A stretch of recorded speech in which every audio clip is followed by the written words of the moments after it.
The L-8 blimp drifted back to shore with its engines running, radio working perfectly, and lunch still warm on the table. But Lieutenant Cody and Ensign Adams had vanished from a sealed cabin thousands of feet in the air. No distress call, no sign of struggle, no parachutes missing. Two men don't just disappear from a locked room in the sky, unless something made them believe the floor beneath their feet was falling away into an endless void. The black Chevrolet fleet line moved like a phantom through the sun-drenched chaos of Moffett Field. August in California baked the tarmac, sending shimmering waves rising from the endless runways where bombers and patrol planes roared into the sky. Inside the car, Lieutenant Commander Elias Vance felt none of it. The world outside his window was a problem of physics of lift and drag and thrust. The world inside his mind was a sanctuary of order, built on the same principles. His driver, a young ensign with an eagerness that grated on Vance's nerves, kept trying to fill the silence. "They're calling it the Ghost Blimp, sir," the ensign said, his voice a conspiratorial whisper. "Just floated down out of a clear blue sky. Some of the men swear they saw figures in the gondola right before it landed, but when the MPs got there, nothing. Empty." Vance didn't respond. He didn't even turn his head. His attention was fixed on the file open in his lap, a technical report on catastrophic structural failure in aluminum airframes. It was a world of stress tolerances, metal fatigue and shear points. A world of clean, predictable and brutal mathematics. There were no ghosts in his equations. There were no phantoms in the cold calculus of disaster. He made a neat, precise note in the margin with a silver fountain pen. Rumors were noise. Hysteria was a variable to be isolated and discarded. He was here for the signal, for the hard, empirical data that remained when all the noise was stripped away. The truth was not a story you told. It was an answer you derived. And he always derived the answer. The Chevrolet rolled to a stop on the edge of a cordoned-off section of the airfield. As Vance stepped out, the dry heat hit him like a physical blow. Before him, resting on the concrete with an unnatural stillness, was the Navy airship L-8. It was perfect. Utterly, impossibly perfect. Its silver, taut skin reflected the midday sun with a blinding glare. There were no tears, no scorch marks, no sign of impact. It wasn't a wreck. It was an exhibit. A perimeter of military police stood guard, their expressions a mixture of boredom and unease. Beyond them, a small crowd of sailors and officers had gathered, speaking in the hushed, reverent tones usually reserved for a funeral. They weren't looking at a crash site. They were staring at an omen. A stout, sweating officer detached himself from the crowd and hurried toward Vance, his hand outstretched. "Commander Vance, I'm Base Commander Reed. Thank God you're here." Reed's handshake was damp and desperate, the grip of a man hoping to transfer his burden through sheer physical pressure. "Commander," Vance acknowledged, his own hand dry and firm. His eyes never left the blimp. "Report." It's just as we radioed," Reed stammered, following Vance's gaze. "She was on a routine anti-sub patrol. Lieutenant Cody and Ensign Adams. Two of our best. Lost contact around 0750 hours. Then, just before noon, she comes drifting in from the ocean and sets down here as gentle as you please. Right in the middle of Daly City, actually. Knocked over a couple of clotheslines, gave a few housewives the scare of their lives. But the ship itself, pristine." Vance began walking toward the gondola, his steps measured, deliberate. Reed scurried to keep up. "Pristine doesn't begin to cover it, Commander. The landing gear wasn't even damaged. It's as if the pilots just parked it and walked away." Vance said nothing, his mind already working, already stripping away the narrative and focusing on the object itself. An object cannot lie. It cannot speculate. It simply is. And the L-8, sitting silent under the California sky, was an impossibility. Vance ducked under the yellow tape, the scent of sun-baked canvas and engine oil filling the air. He pulled on a pair of thin leather gloves and stepped up into the gondola. The interior was still, the air thick and warm. A profound, unnatural quiet hung over the space. The kind of silence that follows a question that has no answer. His gloved finger traced a line across the pilot's console. No dust, no debris, no damage. To his right, a metal thermos stood perfectly upright in its designated holder, a silent testament to a placid journey. Beside it, on a small fold-down table, a wax paper-wrapped sandwich sat half-eaten, a single bite taken from its corner. It was a scene of casual interruption, a mundane moment frozen in time. Vance's gaze swept across the cabin. He saw the two parachute packs, resting in their harnesses on a bench against the rear wall. They were neatly packed, the ripcords untouched, their white silk waiting for an emergency that had apparently never come. Commander Reed hovered at the open doorway, his voice a nervous intrusion into the sterile environment. "The engines had fuel," he said, ticking points off a mental list. "Plenty of it. The radio was fully operational, set to the correct frequency. We checked the logbook. The last entry was routine, noting the sighting of an oil slick an hour into their patrol. Everything was normal." Vance didn't acknowledge him. He was a priest in a strange, metallic chapel, observing the relics of a departure he could not comprehend. He moved with an unnerving economy, his eyes cataloguing every detail, every object in its proper place. The flight controls were neutral. The bomb release mechanisms were armed but untouched. The crew's jackets were folded neatly on a seat.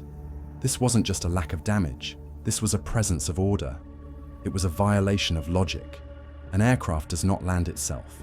Men do not vanish from a sealed cabin in mid-air, leaving their lunch behind. For the first time that day, a flicker of something other than detached analysis crossed Vance's face. A deep, profound dissonance. His entire career was built on the principle that for every effect there is a cause. Here, the effect was a silent, empty machine. The cause was nowhere to be found.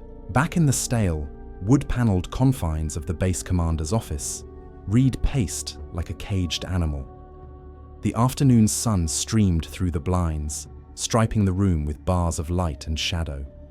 Vance sat perfectly still in a hard-backed chair, a small, black notebook open on his knee, his silver pen poised. He had not said a word for 10 minutes. Reed finally stopped pacing and wrung his hands. "Look," he began, his voice strained. "The official timeline is clear. They took off at 6:03 hours for a standard anti-submarine patrol. Last radio contact at 7:50, reporting their position. Then, nothing. They drift back to shore and land around 11:15. Two men, Lieutenant Ernest Cody and Ensign Charles Adams, both experienced pilots, both in perfect health. War is a messy business, Commander. The simplest explanation is usually the right one." Vance remained silent, letting the commander's words hang in the air. "They must have had a problem with the external bomb rack," Reed continued, gaining a desperate sort of momentum. "Maybe it was jammed. They went out to fix it. A sudden lurch, a patch of unexpected turbulence, and they went over the side. It's tragic, a 1 in a million accident, but it's the only thing that makes any sense." The theory sounded flimsy, a story crafted for a preliminary report, designed to close a file, not to find a truth. Vance slowly, deliberately, placed the cap on his fountain pen with a soft click. The sound seemed to echo in the quiet room. He looked up, his gaze cool and analytical, pinning Reed in place. "Commander," Vance said, his voice even and devoid of emotion, "you're describing a scenario in which two veteran pilots, on a perfectly calm day, over friendly territory, decided to violate standard safety protocols.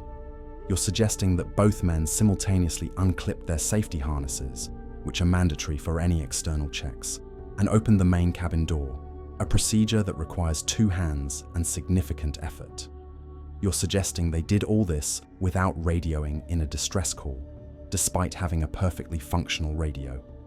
And they managed to do this so gracefully that they didn't even knock over their thermos of coffee." Vance paused, letting the weight of the impossibility settle. He leaned forward slightly. "Tell me, Commander, why would they do that?" Reed stared back, his mouth slightly agape, He had no answer. The simple, convenient story had just been dismantled by a few simple, inconvenient facts. The silence that followed was heavy, not with contemplation, but with the dawning, terrifying realization that the truth of the L-8 was not going to be simple at all. The L-8 was a beached whale in the cavernous gloom of the hangar. The vast, vaulted space swallowed the daylight, leaving the airship to float in a permanent twilight, surrounded by the ghosts of other machines. Under the cold, buzzing mercury lamps, Vance had turned the gondola into a laboratory. He had imposed his own grid of order onto the scene, sectioning it with string and marking points of interest with small, numbered flags. This was his sanctuary, a place where methodical process could wrestle a chaotic universe into submission. For hours, he worked in silence, a solitary figure against the immense mystery. He photographed every switch, every dial, every gauge, the flash of his camera's bulb, a series of miniature lightning strikes in the shadows. He dusted for fingerprints, finding only the smooth, wiped-clean surfaces left by the two-man crew. He used sterile cotton swabs to take samples from the control yoke, the throttle, the half-eaten sandwich, sealing each one in a glass vial and labeling it with his precise, blocky handwriting. He knelt on the floor, his face close to the deck plates, searching for scuff marks, for any sign of a struggle or a frantic exit. He found nothing. The floor was clean, the rubber matting showing only the expected wear of daily use. Finally, he switched on his dictation machine, the soft whir of its spools, the only sound besides the distant hum of the hangar lights. His voice was a flat monotone, a deliberate counterpoint to the madness of the facts he was recording. Item 42. Radio equipment. Power on, frequency set to channel 3, standard for patrol sector 7. Microphone hung correctly on its hook. No evidence of attempted transmission of a distress signal. Item 43. Parachute harnesses. Both units are present and accounted for. Webbing shows no signs of stress or sudden tearing. Ripcords are secure, safety wires intact. They were never worn. Item 44. Life raft. Stowed correctly in its compartment. Latch secure. It was never deployed. He paused, looking around the pristine cabin. Frustration, an emotion he rarely indulged, began to prick at the edges of his composure. He had spent a career reducing disasters to a sequence of failures, a chain of causality that could be traced from effect back to cause. But here, there was no chain. There was no fire, no malfunction, no structural collapse, no human error he could measure. There was only an absence. Preliminary conclusion, he spoke into the machine, his voice tight. The physical evidence is fundamentally contradictory. The state of the gondola suggests a routine, uninterrupted flight. The state of the crew is unknown. The scene is not indicative of an accident. It is indicative of an evacuation, a calm, orderly evacuation from a perfectly functional aircraft for which no logical motive exists. He switched off the machine. The silence that rushed back in was mocking. When the physical evidence refused to speak, you turned to the human. The mess hall was a cacophony of clattering trays and loud conversation, a world away from the sterile silence of the hangar. Vance sat at a small, isolated table with a sailor named Miller, a young man from the L-8's ground crew whose hands trembled so badly he could barely hold his coffee cup. He spoke in a low, rushed whisper, his eyes darting around the room as if expecting to be overheard. "It wasn't a normal ship, sir," Miller said, leaning in. "Everybody knew it. The brass used it for things. At night." Vance made a note. "What kind of things, sailor?" "Special tests, they called them. Lieutenant Cody and Ensign Adams. They were good guys, but they were quiet about it. After one of the night flights, Adams told me he saw things out over the Farallon Islands. Strange lights under the water," he said. "Moving too fast to be a whale or a sub." Vance's pen stopped moving. "Lights? Yeah, and sounds too. Lieutenant Cody, he complained about a ringing in his ears after every test. Said it was like a dog whistle, almost too high to hear, but it made your teeth ache." Miller swallowed hard, his gaze dropping to his cup. "We called her the ghost ship, sir, because she'd go out dark and come back different. The crew would be spooked, quiet, said the air felt wrong out there. Vance felt a familiar wave of impatience. He had come here for data for times, dates, equipment manifests. He was getting ghost stories. Sailor, I appreciate your cooperation, but I am investigating the disappearance of 2 naval officers, not local folklore. Do you have any names of other personnel involved in these tests? Any specific dates? Any unusual equipment you observed being loaded onto the gondola? Miller shrank back in his seat, the flicker of trust in his eyes extinguished by Vance's cold, clinical tone. No, sir. It was all need-to-know stuff. We just did what we were told, but I'm telling you, something was wrong with that ship. Vance thanked the sailor for his time, the dismissal clear in his voice. As he walked away, he saw Miller watching him, a look of frustrated pity on his face. The man had tried to offer a piece of his truth, and Vance, the pragmatist, had seen it only as noise. The atmosphere in Commander Reed S. office had changed. The nervous energy was gone, replaced by a wall of glacial authority. The source of this change stood by the window, his back to the room, staring out at the airfield. Captain Evan Rossum was not a large man, but he occupied the space with an intensity that seemed to compress the very air. He had flown in from Washington that morning, and his presence had instantly altered the base's chain of command. Vance and Reed were seated. Rossum remained standing. It was a calculated display of power. Rossum turned, a file containing Vance's preliminary notes in his hand. He tossed it onto Reed's desk. Commander Vance, he began, his voice calm and dangerously quiet. I've read your report. It is meticulous. It is thorough. It is also irrelevant. Vance met his gaze. Captain, the evidence does not support the conclusion of pilot error. There are too many inconsistencies. There are no inconsistencies, Rossum stated, his words as hard and final as granite. There is only the official conclusion of the United States Navy. Lieutenant Cody and Ensign Adams, through an unfortunate and tragic lapse in judgment, fell from their aircraft during a routine patrol. The investigation is a formality. Your job is to draft the final report reflecting this conclusion. This was it. The polite request had become a direct order. The search for truth had just collided with the preservation of a narrative. With all due respect, Captain, Vance said, keeping his voice level. My job is to determine the facts based on the evidence, and the evidence suggests a different chain of events entirely. Rossum took a slow step toward him, his eyes narrowing to tiny black points of steel. He leaned down, placing his hands on the arms of Vance's chair, trapping him. Let me be clear, Commander, he whispered, the quiet voice more menacing than any shout. Your job is to support the Navy's conclusion. It is not to indulge in fanciful alternatives based on the chatter of spooked children in the mess hall.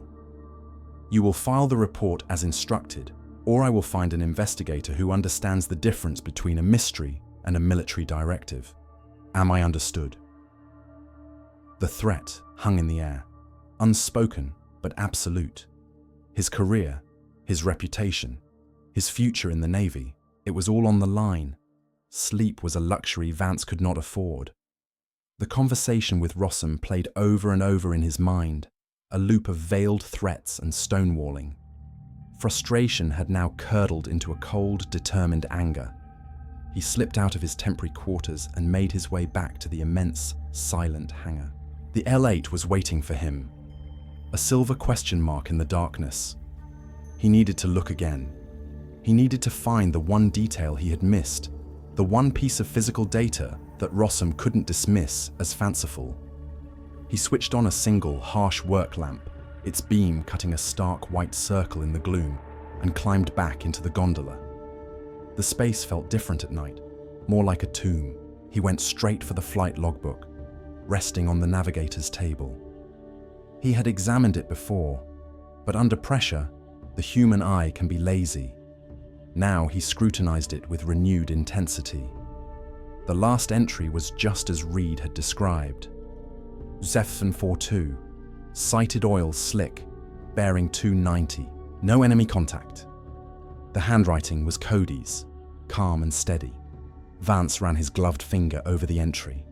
Something felt wrong. A texture. Under the focused beam of the work lamp, he saw it. A slight discoloration on the page, a faint, almost invisible residue with an oily sheen, smeared as if someone had tried to wipe it away. It wasn't ink, it was something else. He carefully took a sterile blade from his investigation kit and scraped a tiny sample into a vial. This was something. This was tangible. His heart began to beat a little faster. He held the logbook, tilting the page so the light from the lamp struck it at a sharp angle. And then he saw it.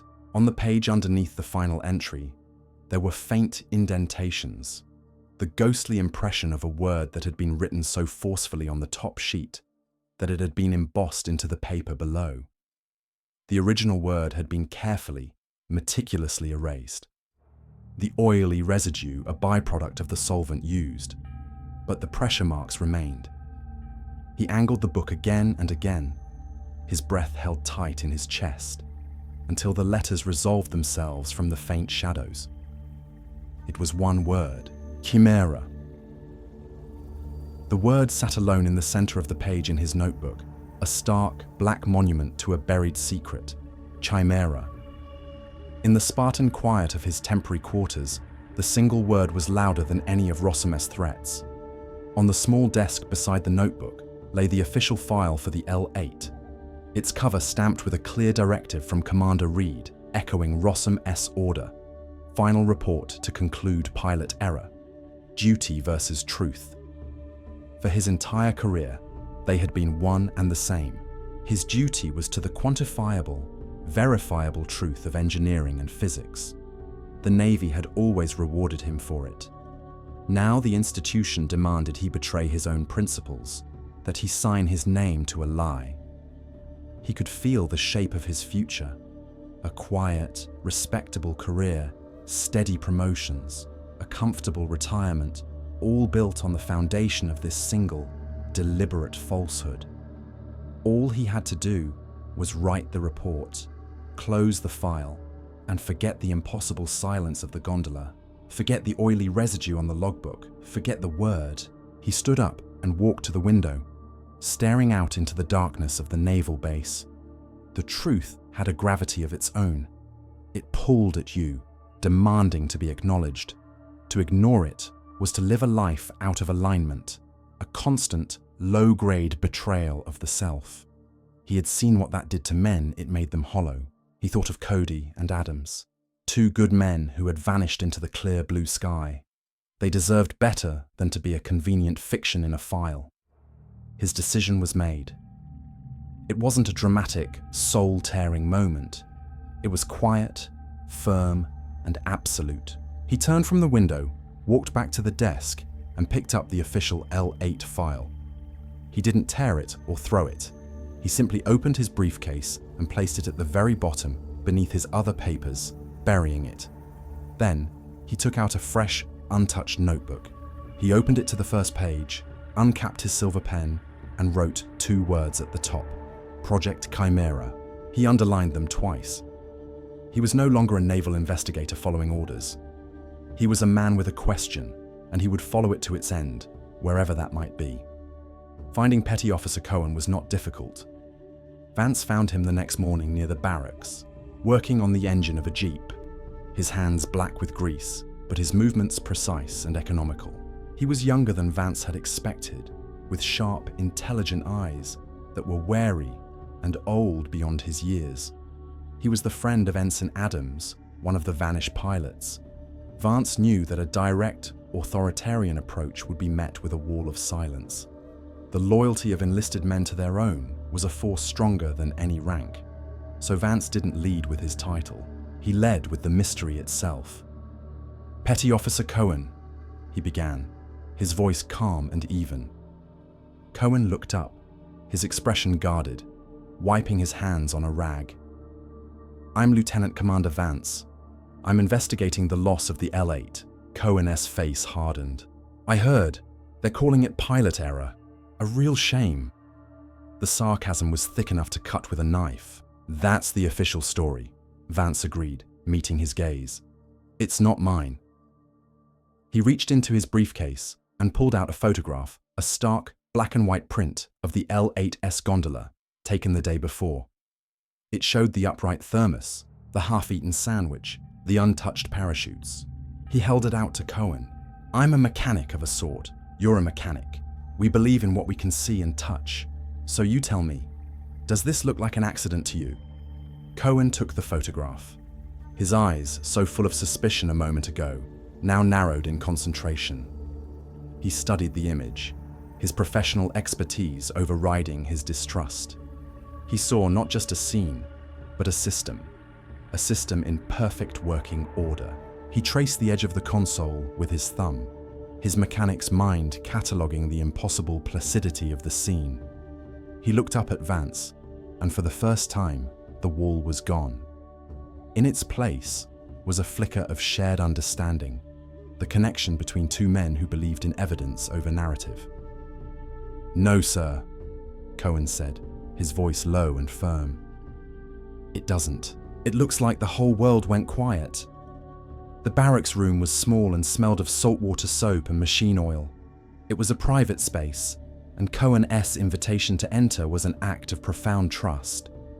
He motioned for Vance to sit on a small footlocker, then knelt and pulled a small wooden box from beneath his bunk. It was filled with the personal effects of Ensign Charles Adams, the things Cohen had been asked to pack up for his friend's family. Charlie Ensign Adams, he was a good guy, Cohen said, his voice thick with emotion. Smart. Didn't miss a thing. He knew those special tests were off. He just didn't know how. He handed a thin blue airmail letter to Vance. He wrote this to his sister a few days before he was gone. Read it. Vance unfolded the letter. The handwriting was neat, the words chosen with care. The work is strange here, Adams had written. The brass has us flying these new patterns, real specific grids out over the ocean. There's a machine they load into the gondola. Looks like a big radio, but it makes no sound. At least, not a sound you can rightly hear. But my ears have been ringing for weeks now. A high, thin sound, like a mosquito in your brain. And the brass wants us to fly higher than this bird is meant to go, pushing the envelope every time. As Vance read, Cohen filled in the gaps. He told me about the machine, said it made the air shimmer on a clear day, like heat haze, gave him headaches that felt like a nail being hammered into the back of his skull. Lieutenant Cody felt it too. They put it in the official flight reports, at first the headaches, the vertigo. After the second report, they were pulled into an office with some civilian engineer who told them it was just altitude sickness and to stop logging it. They were ordered to keep quiet. Vance finished the letter and folded it carefully, handing it back to Cohen. The rumors he had so easily dismissed were crystallizing into a terrifying hypothesis. The ghosts, the strange lights, they were subjective descriptions of a verifiable, physical phenomenon. The crew hadn't been spooked by superstition. They had been suffering the physiological effects of an unknown technology. Their bodies had been the instruments, recording data that the Navy now wanted to erase. The lock on the records office door was old, a simple tumbler mechanism that Cohen, with his mechanic's dexterity and a pair of thin metal shims, defeated in under 30 seconds. The office was a forgotten corner of the base, a library of secrets gathering dust. The air was thick with the scent of aging paper. Cohen stood guard at the door while Vance, armed with a single keyword and a low-wattage flashlight, began his search. The filing cabinets were organized by date and naval command, useless. But on a high shelf, he found a set of ledgers containing a cross-referenced index of special project code names. He ran his finger down the list. Argus, Bluebird, Cactus, and then there it was. Chimera. The entry was brief. Project Chimera. See File Ref 77B. Restricted Archives. Sector Gamma. Sector Gamma was a locked cage in the corner of the room. This time, Cohen's work was louder, the snap of the bolt cutter echoing in the stillness. Inside, the files were bound in heavy red canvas folders, Vance located 77B, his hand surprisingly steady. He pulled the heavy file from the shelf, laid it on a dusty table, and opened the cover. The title on the first page hit him like a physical blow. It didn't say Navigational Equipment Test or Engine Performance Analysis. The words, typed in stark black ink, read Project Chimera, a study in bio-acoustic warfare research. Vance stared at the words, his mind racing to connect the pieces. Bio-acoustic, the ringing in the ears, the headaches, the vertigo. It wasn't an engine test. It wasn't a navigational aid. It was a weapon designed to use sound to attack the human body, to turn a man's own senses against him. The L-8 hadn't been a patrol craft. It had been a flying laboratory, and Lieutenant Cody and Ensign Adams hadn't been pilots. They had been subjects. He stood there in the dim, dusty light, the file open before him. The terrible truth laid bare. He was no longer investigating an accident or a disappearance. He was uncovering a secret, unsanctioned human experiment conducted by his own government. The rational explanation he had been searching for was here, and it was infinitely more monstrous than any ghost story. Back in his room, with the door locked and a towel wedged beneath it, Vance spread the contents of the stolen file across his cot. The documents from Project Chimera were not the work of madmen. They were the work of geniuses. That was the most terrifying part.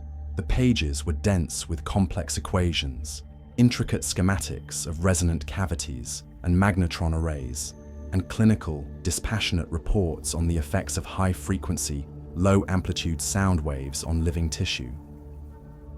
He started with the animal tests. The language was cold, sanitized. Subject 14, a male rhesus macaque, exposed to 30,000 Hz at 110 decibels.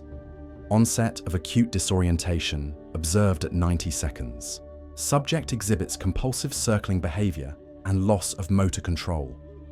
Another report read, canine subjects display symptoms of extreme distress, including uncontrolled howling and attempts to flee the testing chamber, despite no audible sound being present to human observers. Page after page detailed the same catalogue of horrors: vertigo, nausea, temporary blindness, and in some cases, cardiac arrest. The scientists had meticulously documented how they could, with pinpoint acoustic precision, induce a state of profound terror and confusion in a living creature. They were weaponizing fear itself. Then, buried in a footnote on a page of dense theoretical physics, Vance found the key. It was a single sentence, written by the project's lead physicist. It is hypothesized that at the correct resonant frequency, the acoustic wave may bypass the cochlea entirely, achieving direct sympathetic resonance with the fluid of the semicircular canals in the inner ear, while simultaneously stimulating the amygdala. In essence, the subject would be overwhelmed with a sense of falling and an irrational, profound terror, despite being in a stable environment. Vance leaned back, the papers rustling on the cot. It all clicked into place. The ringing ears Ensign Adams had written about, the ghosts and strange lights whispered about by the ground crew. They weren't superstitions or hallucinations in the traditional sense. They were the direct neurological output of a brain under acoustic siege. The weapon didn't just make you hear things. It made you feel things that weren't real. It made the solid ground beneath your feet feel like an abyss. It created ghosts inside your own skull. The mystery of the L-8 wasn't paranormal. It was pathological. The next morning, the world felt different. The sunlight seemed too bright. The casual conversations of sailors passing by seemed unnervingly loud. The stolen Chimera file was a lead weight in the bottom of his briefcase. Every step he took across the tarmac toward the base exit felt heavy, deliberate. He was a man carrying a secret that could end careers, a truth that the most powerful men in the Navy wanted to keep buried. Halfway across the open concrete, he felt it a prickling on the back of his neck, the unmistakable sensation of being watched. He didn't turn his head or break his stride. His eyes scanned the periphery. There, standing near the door of the mess hall, were two shore patrol officers. They weren't on their normal patrol route. They were stationary, their arms crossed, their gazes fixed directly on him. They were big men, with the flat, impassive faces of professional observers. They were Rossum-S men, a clear, silent signal. "We see you." Vance reached his sedan, his hand steady as he opened the door.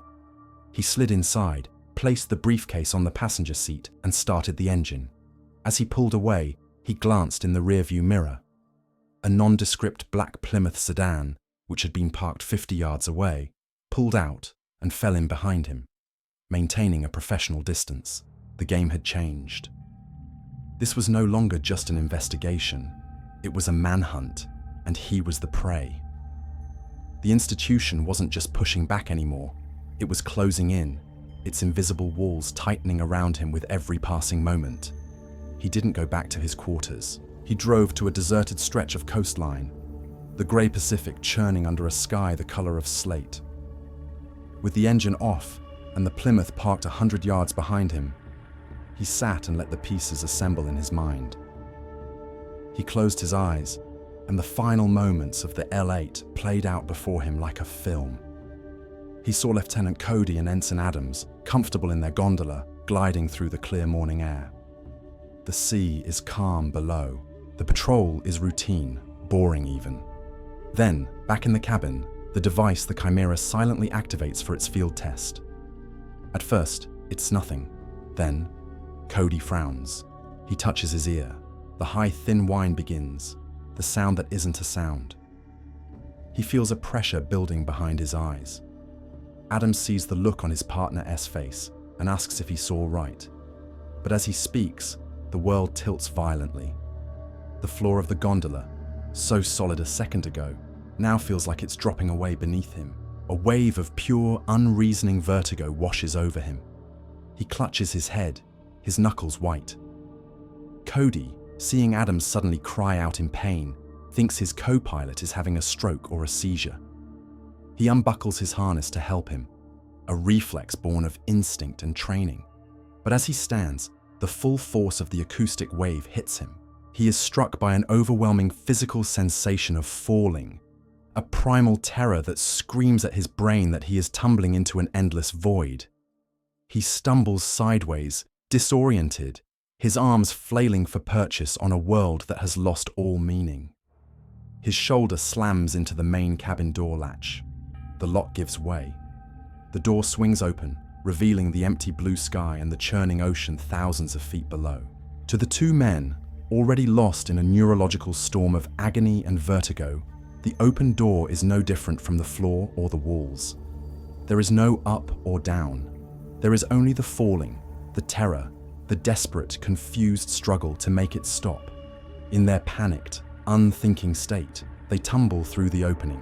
Two men falling out of their own private hell and into the cold, indifferent sky. The logical, step-by-step accident, born from a terrible, secret cause. It was a perfect, elegant, and monstrous solution to the mystery. That night, Vance made his final move. He walked directly to Rossum's temporary office, the Chimera file held plainly in his hand. He didn't try to hide it. The time for stealth was over. Rossum was seated behind his desk, working under a green banker's lamp. He looked up as Vance entered, his face betraying no surprise. He had been expecting him. Vance walked to the desk and placed the file squarely in the center between them. "Project Chimera," Vance stated, his voice calm and steady. It was not an accusation, it was a fact. He laid it all out: the weaponized sound, the neurological effects, the reconstruction of the crew's final agonizing moments. He explained it as he would explain a problem of engineering, a chain of causality from a faulty piece of equipment to a catastrophic failure. He presented the truth, clean and unadorned. Rossum listened patiently, his hands steepled under his chin, his face a perfect, unreadable mask. He didn't interrupt. He didn't challenge a single point. When Vance finished, a heavy silence filled the room. Rossum stared at him for a long moment, then slowly, deliberately, reached for the telephone on his desk. He didn't look at the file. He didn't look at Vance. He dialed a single number. "This is Captain Rossum," he said into the receiver, his voice flat and devoid of any emotion. "I have Commander Vance in my office. He is to be taken into custody for the theft of classified materials." As he placed the phone back in its cradle, the door opened and the two shore patrol officers from the tarmac stepped inside. They moved with quiet, professional efficiency. The truth had not set Vance free. The truth had just put him in a cage. The cell was a concrete box, 6 feet by 9, a cot, a toilet, and a single bare bulb high in the ceiling, caged behind thick wire mesh. This was the end point of logic. This was the final, brutal answer to the equation he had so diligently tried to solve. Lieutenant Commander Elias Vance sat on the edge of the thin mattress, his uniform stripped of all rank and insignia, his back straight, staring at the grey, featureless wall opposite him. He had spent his life in the service of a single, elegant idea, that the world was a machine, and with enough data, one could understand how it worked. He believed in evidence. He believed that facts, when properly assembled, were irrefutable, that they held a power of their own. He had followed the evidence from a pristine gondola to a ghost story in a mess hall, from a single erased word to a file full of terrifying science. He had assembled the facts. He had discovered the truth, and the truth had led him here, to a cage. His methodical process, the intellectual scaffolding that had supported his entire existence, had led him to a dead end. Evidence was not king. Power was. Rossum didn't need to refute the facts. He just needed to bury the man who found them. For the first time, Vance felt the chilling despair of a zealot whose god has just been proven false. What good was discovering the truth if it had no power? What was the point of a correct answer if the world refused to listen? He was a man with a perfect map of a shipwreck, locked in the brig of the very ship that was sailing toward the same rocks. The scrape of a key in the lock startled him from his reverie. The heavy steel door swung inward, and Captain Ivan Rossum stepped inside, alone. He closed the door behind him, the sound of the bolt sliding home echoing in the small space. He was not here to gloat or to threaten. His face was as impassive as ever. This was an administrative visit, a final piece of loose paperwork to be tied off before Vance was shipped to whatever forgotten corner of the world the Navy used for its inconvenient truths. "You'll be transferred to Fort Leavenworth tomorrow morning," Rossum said, his voice flat. "You'll face a court-martial. For your sake, I hope you've come to appreciate the wisdom of silence." Vance looked up from the cot, and Rossum saw something he didn't expect. Not fear, not anger, not defeat. He saw the cool, detached curiosity of a scientist observing a new problem. Vance had changed tactics. He had lost the argument of morality and justice. Now, he would make an argument of pragmatism. "You're making a mistake, Captain," Vance said calmly. "Not by court-martialing me. That's a logical move to protect your project. Your mistake is in believing the L-8 incident was a success." Rossum's expression didn't change, but a flicker of interest appeared in his eyes. "The device performed as designed. The subjects were neutralized." "The subjects were killed," Vance corrected him, "and the aircraft was nearly lost. That wasn't part of the design. You have a flaw in your weapon, a fatal one." He stood up, not as a prisoner to his jailer, but as an engineer to a project manager. "I studied the schematics. The entire system is based on achieving a specific resonant frequency, but the designers didn't properly account for the Doppler effect at high altitudes and low air pressures. They modeled it for sea level." He began to pace the small cell, his voice gaining the confident rhythm of a man in his element. As the L-8 ascended, the frequency of the acoustic wave shifted. It created an unforeseen harmonic resonance with the Blimp's own metallic frame.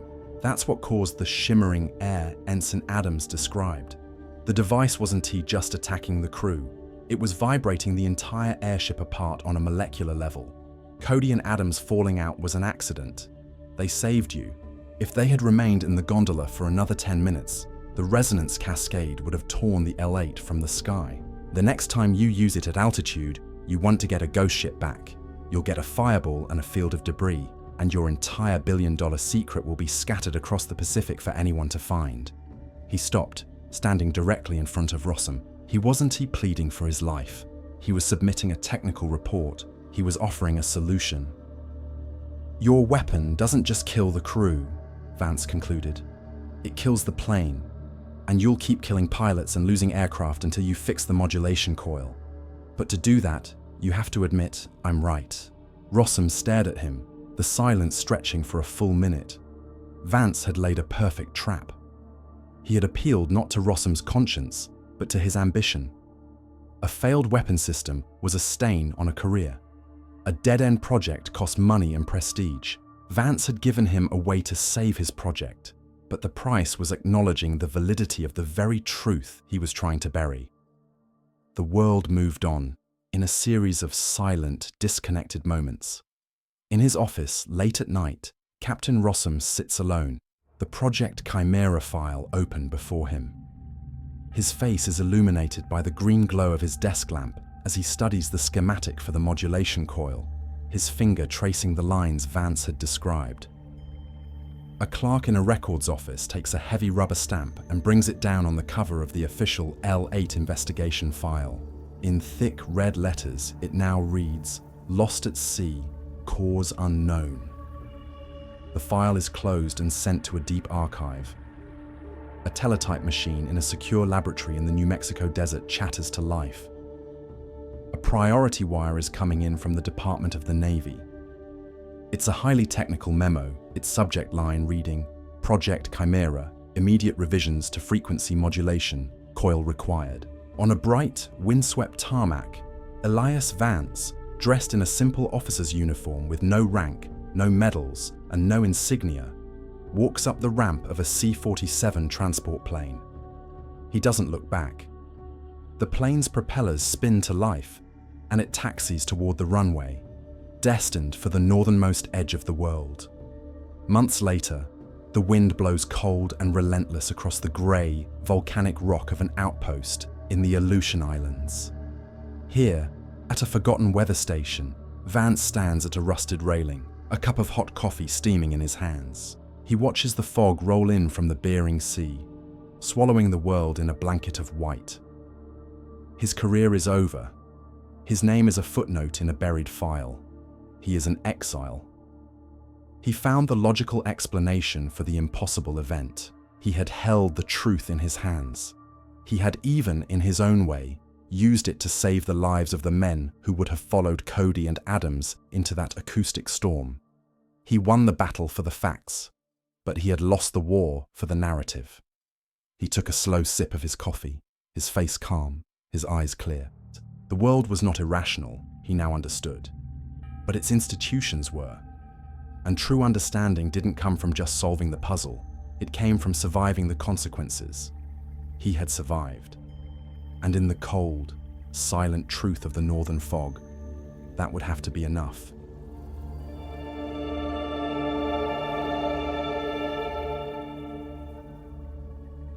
There's a certain romance to a good ghost story, isn't there? The mystery of the L-8. Ghost Blimp is a perfect example. A pristine airship drifts out of the sky with its crew vanished. It is a story that feels like it belongs to folklore, a tale whispered on naval bases, growing more mysterious with each telling. Our minds immediately go to the supernatural, to the unexplainable, because in a way, that is the most compelling answer. But this story gives us a different kind of answer. It peels back the superstition to reveal a scientific explanation, and yet that explanation is anything but comforting. The ghosts weren't real, but the terror was. It wasn't a haunting. It was a secret weapon that created a haunting inside the minds of its victims. The sailors who spoke of strange feelings and ringing ears weren't just telling tall tales. They were describing the symptoms of a man-made horror. The scientific truth turns out to be colder, more calculated, and arguably more terrifying than any phantom. In the end, the official record calls the event unexplained. The scientific truth is discovered by Vance, but immediately buried by the institution. The folklore of the ghost blimp is allowed to live on, masking a much darker human reality. It leaves me with a question for you all. Which is the more frightening truth, the one that involves ghosts we can't understand, or the one that involves monsters we create ourselves?